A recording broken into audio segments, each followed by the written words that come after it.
Throughout history, Black unity has been a powerful voice for change. From the abolition of slavery to the civil rights movement, collective action has been key to overcoming systemic oppression and achieving progress. Watch and pay attention, and I will share my thought later.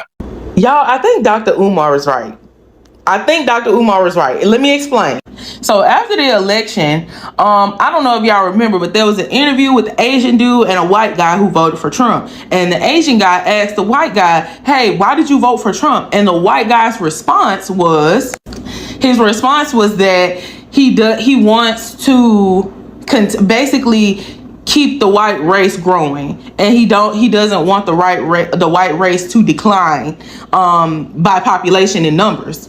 And that really opened my mind to think a little bit more, because when I'm thinking, you want the white race to grow, I'm thinking, okay, white people are going to have more kids. White people are going to be the ones, since mainly white people voted for Trump. I mean, they're going to be the ones wanting to have the babies the most. I mean, they voted against abortion. I'm assuming that they're wanting to have the kids the most. Hello, great minds. Welcome back again to our YouTube channel. And of course, if you're here for the first time, please do us one favor. Hit that button of subscription so that you be part and parcel of this community. And of course, guys, I love you so much, and I appreciate those who always stop by to watch our videos, and also those who always contribute to our discussions. May God bless you. Now, do you know that Black unity is the biggest threat that the system fears the most? And if Blacks can unite right now, I tell you, and I promise you, that the system will no longer be powerful again. Now, I've sampled some video clips here that shows how the Black unity is a threat, and how the system is working day in, day out to wipe the Black unity. Okay, so my good people, I want us to watch these clips. Then at the end of these clips, I really want us to talk about how the system is also working to ensure that there is no that unity that Black people are looking for. And guys, we are here, and let's have that discussion together. May God bless you, and let's dive straight, then come back and discuss. With a Black man, it would be like there was a security memorandum that came out, I think it was in the late 70s, early 80s, where the U.S. government, in a private security memorandum that has now been published now, said the greatest threat to American foreign interests is what? The operational unity of Africans in America and Africans in Africa. This is the government. Our biggest threat is if we let the Blacks on that side of the Atlantic Ocean organize. This is a memo? Oh, it's a memo. Oh, absolutely. Okay. I could probably get you the numbers. It's not on the top of my head right now. Absolutely. Right. Some people have even published it in books. It's definitely on the internet. People have referred to it. So they basically said, in essence, Pan-Africanism is our only problem. They don't care about nothing else. People pushing religions, people pushing socialism. They don't care about that. Pan-Africanism is the only threat to white supremacy. Y'all, I think Dr. Umar is right. Let me explain.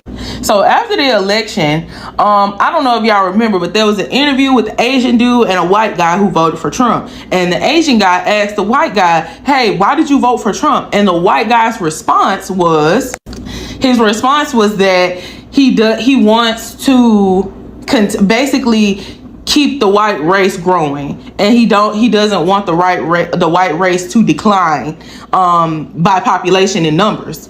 And that really opened my mind to think a little bit more, because when I'm thinking, you want the white race to grow, I'm thinking, okay, white people are going to have more kids. White people are going to be the ones, since mainly white people voted for Trump. I mean, they're going to be the ones wanting to have the babies the most. I mean, they voted against abortion. I'm assuming that they're wanting to have the kids the most. But it's not that simple. Let me tell y'all something. They have been putting lately, and this is lately what I've been seeing, they have been putting the Black and white relationship dynamic in the media so bad, in the music videos, the movies, the commercials, everything. And it just seems to me like they're going to try to eliminate our race over a course of generations. So basically, think about it like this. Say a Black man or a Black woman get in a relationship with a white man or a white woman, right? And the white woman or the black woman ends up getting pregnant, having a baby, a mixed baby. That baby then grows up and ends up, since if they normalize it so much, the baby is gonna grow up and be, most likely end up with a white partner. It's very likely, y'all. So he's not eliminating the bloodline that raised him. He's gonna eliminate the black bloodline that's coming after him. So it would not be that way if he was getting in the relationship with a black person, or she was getting in a relationship with a black man.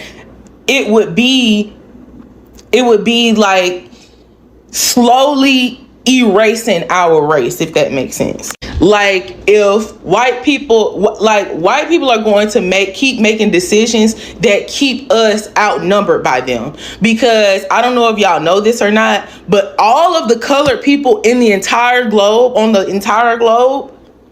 it is like so many times more than the amount of white people and Europeans on the globe.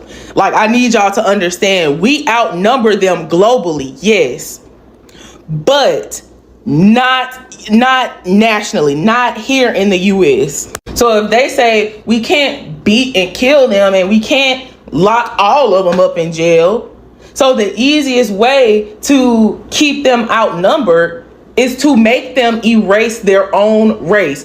Y'all, this unlocks so much in me mentally, because it makes me think, like, a lot of the stuff that we argue about be propaganda. Like, we sit up here and like black men sit up here and argue about, talk about how they don't like black women. They only like white girls.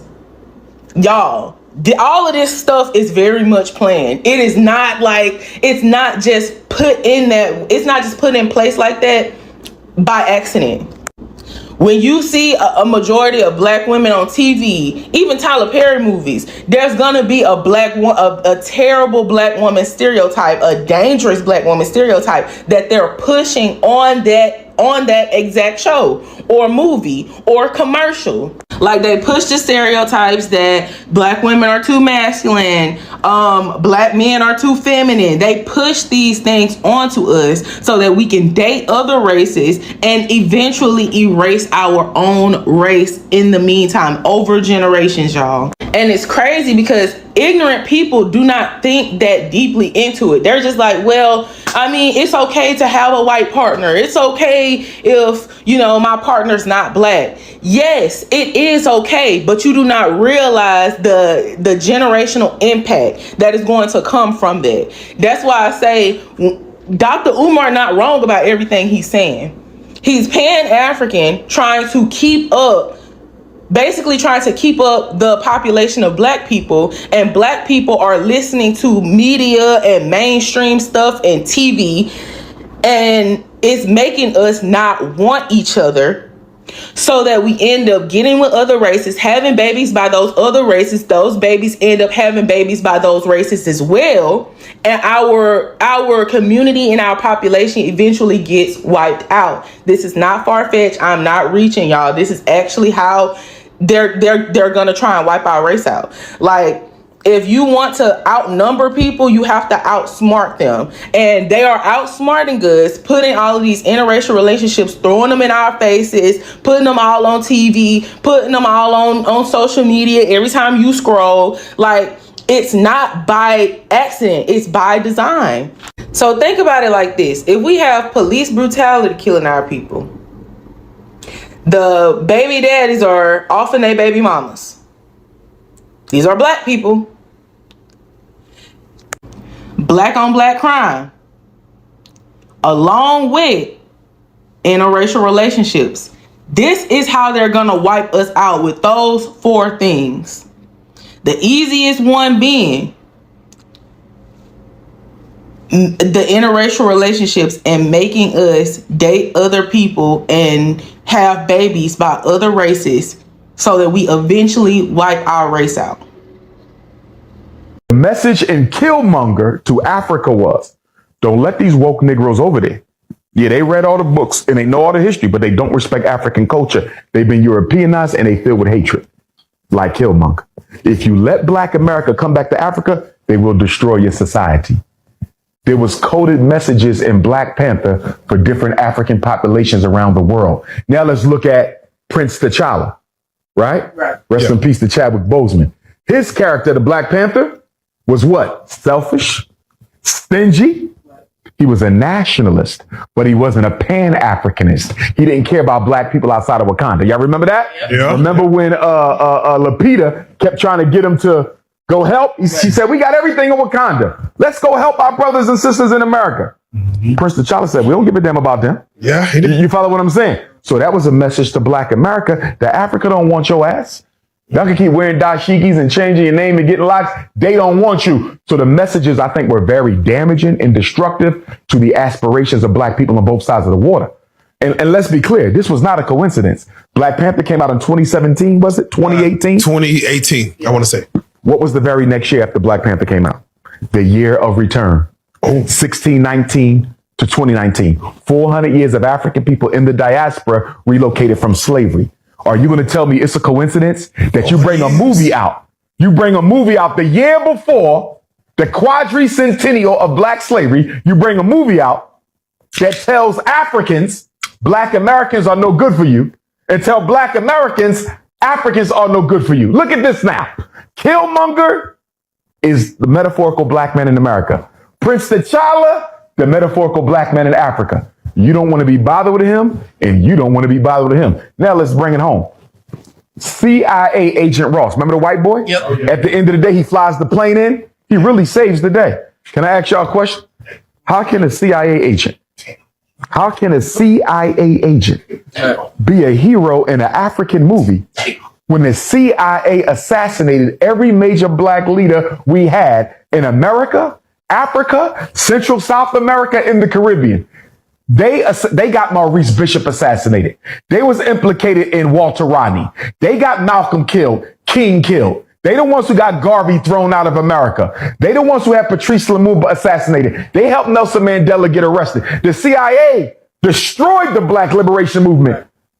And you mean to tell me you got a Black Panther movie with an organization responsible for killing every major black leader saves the fucking day? Of corporate market pressure on it, unprecedented in human history. Not just black culture, but all youth culture is under enormous marketing pressure. Young people are beginning to see their own creativity through a marketing logic. Rather than imagining what they do as a creative force that should be nurtured and expanded, they're figuring out how to fit into already existing marketing categories and niches. And that is stifling not only creativity, but it's turning automatically cultural spaces into productive, meaning product spaces, spaces that are to be sold. This is actually a process that has been additionally problematic for black artists because young black people are more contained in corporate spaces. What they can perform and look black is more narrow. Artists of other racial and ethnic backgrounds, particularly whites, have more diversity of representation available to them. So they're able to perform themselves as individuals, whereas black artists are almost always performing blackness first. And having to perform blackness in this narrow market sense has led to the repetition of lots of very troubling stereotypes and conceptions that help their market value, but don't help the art form itself. Now, around the particular issue of women, sexism exists in Western society. It has for centuries. It's existed elsewhere around the world for hundreds and hundreds of thousands of years.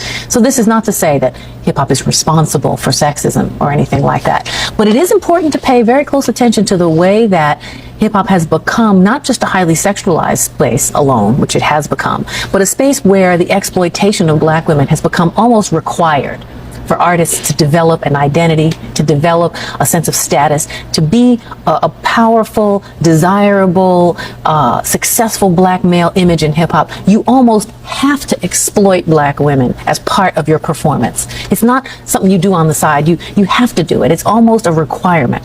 And this is very troubling because black women are already coming out of a history of being sexually exploited, of being associated with sexual excess and deviance. And now, in order to have a space in video culture, to be participants in the industry at large, they have to basically co-sign an exploitative conception of who they are in order to participate that we're having a difficult time dealing with because no one wants to beat up on young black men any further because they themselves are facing so many pressures and so much exploitation that to accuse them of contributing to the the half of the community's oppression is a difficult thing to do. So there's a lot of silence about it. There's a lot of, tiptoeing. But we need to point out how these artists are really middlemen. That the big winners here are the industry, that they're making money off of the deeply destructive representations of black people, especially black women. That is unprecedented. If Puffy's got 400 million, we know that the industry at large is making hundreds of millions of dollars. You come into my house and steal my jacket. Don't then ask me whether I'm ready for my jacket. The jacket was mine. You had no right at all to take it from me. Yes, but it takes long. It may take a long time to go to the high courts and appeal and get all this done until I get my jacket back. But you have no right at all to ask me whether I was ready for my jacket. True. The mechanism of whether really I can look right in my jacket when I put it on, this is different. I mean, it may not be as, I may not look as smart in it as you look in it, but it's mine. Stop name-calling one another. Stop cursing one another. Stop gossiping about one another. Stop squabbling with one another. Stop being discourteous and disrespectful to one another. Stop fighting one another. Stop killing one another. Stop using and selling drugs to one another. Stop throwing down trash where black people have to live, work, and play. Did I say stop stealing, stop robbing? Now, as I said, the pressure of the white supremacy dynamic that forces black people to think negatively about themselves and set up negative environmental conditions will produce these negative behaviors. You see, but that's just like somebody putting you in check from the other side of the board. So you have to learn the tactics and strategies, the behavioral tactics and strategies, do you see, that will stop that from happening. So you're constantly on the offensive and the defense about preserving or evolving and developing a very positive image and concept of self. The unity of Africans is a threat to Europeans. But the day we are united, all of this suffering will come to an end. These borders you see today are artificial borders imposed on us by colonizers who went into some conference and decided to divide Africa amongst themselves, that the British will control here, that the French will control there, that the Spanish will take this portion. Divided Africa, not because they had the interest of Africa at heart, but they were pursuing their own colonial conquest of Africa. Africa is not a continent per se. We say the word unity, but we're thinking uniformity. Uniformity and unity is not the same thing. At all. Break that down. So uniformity means we do the same thing the same way, the same time, look the same while we're doing it. But unity is we do different things at different places at a different time, but for one common cause. So the body is set up not in uniformity, but in unity. All the organs in the body, they operate in different places at different times. They even look different, but it's for one common cause, the survival of the organism. Yeah. So what would happen if our organizations worked like that? Different things, different places, and different times, but for one common cause, the survival of us as a people. Number two, we always talk about unity on the horizontal, but never on the vertical. And for us to be united with one another as brothers and sisters, but not united with principles, with morals, with character, then our unity with one another is not going to last. How can I remain in unity with somebody that might try to molest my daughter? How can I remain in unity with somebody that might steal from me or lie behind my back? So there has to be, for us to really move to where we need to be, we have to be connected to one another, yes, but also have to work on that vertical connection with the supreme being, character and principles. And if we were noble and right and connected to one another, then great progress could be made. They did a survey of Germans during the height of their Nazism and their hatred of black people, and they discovered that those Nazis, their favorite bed partner would be a black person. It's not an accident that the white woman, when you ask the white woman, what's her ideal man? He's tall, dark, and handsome. Oh yeah. Oh yeah. And you call us nignogs and niggers and blacks and coons and, oh, you know, you make black people feel there's something wrong with their color. But as soon as the sun comes out, you're out there trying to get a tan. During the Second World War, the white woman, when she couldn't get makeup, she would put gravy on her legs to make her legs look brown. This is fact. Till the Americans bought you some tights, some stockings. But you were so desperate for some color that you would put gravy on your legs to try to look a little bit more natural. They would cut off the black woman's breast, scoop out all of the fatty tissue, and they would dry it and use her breast as a tobacco pouch. This is the white man. The white man. This was part of his practice. Wasn't one white man or two white men or a small bad apple group of white men. This was standard practice. That white men would walk around with the dried out remains of a black woman's breast full of tobacco. That was his tobacco pouch. They would cut our tongues. Somebody like me during slavery, my tongue would be gone. Talk too much, nigger. Talk too much, Negro. Shut your mouth. Cut out the tongue. That's what they would do. They would gorge out our eyes. Gorge out the eyes so that we were blinded, or they would use a hot poker to take the eye out. This was the things that we were exposed to during our enslavement. For those of you who think enslavement was some little walk in the park, some picnic that we went through. We would suffer death by hanging. We would suffer death by beheading. Beheading was regular. Those of you you're so appalled by these barbarian Saudi Arabians. Oh my God. You mean to tell me that they bring out their convicted rapists? One of the biggest threats to black unity comes from within. Internal divisions, whether based on class, skin tone, religion, or political ideology, are creating rifts that can be hard to bridge. For example, colorism, the preference for lighter skin tones, continues to divide the community, perpetuating harmful stereotypes and hierarchies. Similarly, class differences can create tension, with some accusing others of being out of touch with the struggles of every black people. These divisions are often amplified by social media, where disagreements can quickly turn into full-blown conflict. While healthy debate is important, it can sometimes overshadow the bigger picture, our shared goals and struggles. External forces also play a significant role in threatening black unity. The media, for example, often portray negative stereotypes and focuses on division within the community rather than our collective achievement. Political manipulation is another factor. Some politicians and institutions exploit existing divisions to maintain power and control. By pitting black people against each other, they weaken our ability to organize and demand change. Divide and conquer has always been a tactic used against oppressed community.